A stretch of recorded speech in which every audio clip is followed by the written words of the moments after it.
هاي جايز، كيفكم؟ صباح الخير، مساء الخير. استنوا خلينا بس نتجهز.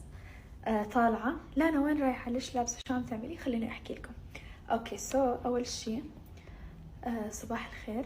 اليوم كان ممل شوي وبطيء، ما علينا. المهم لابسة وجاهزة، حتى لين لبست وحاملين حالنا ورايحين لحتى نختار فساتين لعرس شيرين. اوكي، نحنا ما جهزنا، بالعادة بنكون ولا مرة بقى جهزنا قبل بوقت، لا حاج كذب. بدنا نروح نشوف فساتين، وبدنا نشوف شو بدنا نلبس وشو بدنا نعمل وشو بدنا نسوي. حابة هالمرة هيك لون جديد عن جد، انه ما لبسناه من قبل ويكون صيفي. كتير جابالي البس لون صيفي.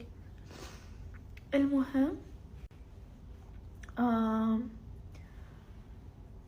صار عم اقول كتير المهم، ما بعرف ليه، بس انه المهم رح نروح ونشوف كتير عنا، يعني كتير قياس فساتين وقصص.